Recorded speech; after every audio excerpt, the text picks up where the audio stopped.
Yang pakikipagrelasyon, may aral ang Diyos dyan. Kahit anong relasyon, may aral. Unang-una, dapat mong maintindihan yung nasa Kawikaan 22:24. Ganito sinasabi ng kasulatan. Huwag kang makipagkaibigan sa taong magagalitin, at sa mainiting tao ay huwag kang sasama. Bakit? Baka ka matuto ng kanyang mga lakad at magtamo ng silo sa iyong kaluluwa. Ayan, maliwanag yan. Hindi basta ka nakikipagkaibigan o nakikisama. Sabi, huwag kang makipagkaibigan sa taong magagalitin. Yung hot-headed. Ano? Yung laging galit. At sa mainiting tao, huwag kang a furious man. Huwag kang sasama. Sabi niya.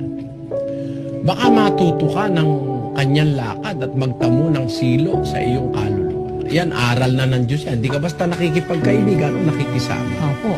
Lalo na kung makikipagrelasyon ka parang boyfriend or girlfriend. Kung mo ba maganda, okay na sa'yo. O kung mo pogi, baka lasenggo naman. Pogi nga, barkada naman ang aatupagin, kawawa ka naman. Pakinggan nyo, sa 23:20 ng Kawikaan. Huwag kang mapasama sa mga mapaglango, sa mga mayamong mangangain ng karne. Mga lasenggo, naku, mahirap kasama sa buhay. Ang sabi ng Diyos, huwag kang sasama riyan. Kung ako ang babae, hindi ako mag-aasawa ng lasenggo. Lahat ng kalbaryo sa buhay, Opo. ang asawa mo, lasenggo. Mahirap mapigil yan lasenggo dahil addiction yan eh. Opo. Yung addiction sa alcohol, yung lasenggo, napakahirap yan. Sa karanasan ko sa pag-akay ng tao, maliban talaga lang na sumasampalataya, napakahirap magbago niyan lasenggo. Opo. I'm speaking out of experience sa meron na pong mag-aapat na taong pag-akay ko sa mga tao, pinakamahirap akayin lasenggo. Lasenggo. Opo yan. Kaya ngayon din naman sa pakikisama sa merong mga iba-ibang bagay na sinasabi sa Biblia na dapat kang cautious sa pakikisama o pakikipagrelasyon. Halimbawa, meron ka nakitang babae maganda, madaldal naman. O kaya matabil. Opo. O kaya masyadong gusto palagi diskusyon. Sabi ng Biblia naman doon, Kawikaan 21:19. Lalong maigi ang tumahan sa ilang nalupain kaysa makisama sa palatalo at magagaliting babae. Biro mo, mas mabuti pala mamundo ka na kesa makisama ka sa isang babaeng palatalo. Gusto lagi daldalan, away, magagalitin pa. Paano ba sa English yun? It is better to dwell in the wilderness than with a contentious and an angry woman. Contentious, gusto laging may diskusyon.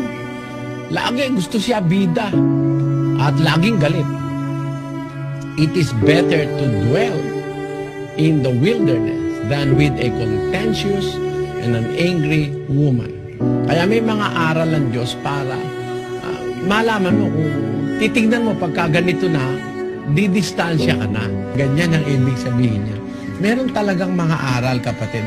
Alam mo ang ugat nito, kasi ang gusto ng Diyos, huwag kang ma-spoil nung masamang sasamahan mo. Nasa 13:20 ng Kawikaan, pakinggan mo. Umakad ka na kasama ng mga pantas na tao at ikaw ay magiging pantas. Ngunit ang kasama ng mga mangmang ay mapapariwara. Hiro mo yun? He that walketh with wise men shall be wise, but a companion of fools shall be destroyed. Ang kasama ng mangmang mapapariwara. Alam mo kasi kung bakit mapapariwara? Bakit po? Nandun sa unang Korinto 15, sinasabi sa 33 ang ganito. Huwag kayong padaya. Ang masasamang kasama ay sumisira ng magagandang ugali. Evil communications or evil comrades corrupt good manners. Ang sabi ng Biblia. Huwag kayong padaya. Ang masasamang kasama sumisira ng magagandang ugali. Kahit na meron ka pang magandang upbringing sa pamilya, pag ang napagkasama mo later ay masasamang kasama, ay masisira yung naitanim na magandang ugali sa'yo ng pamilya mo.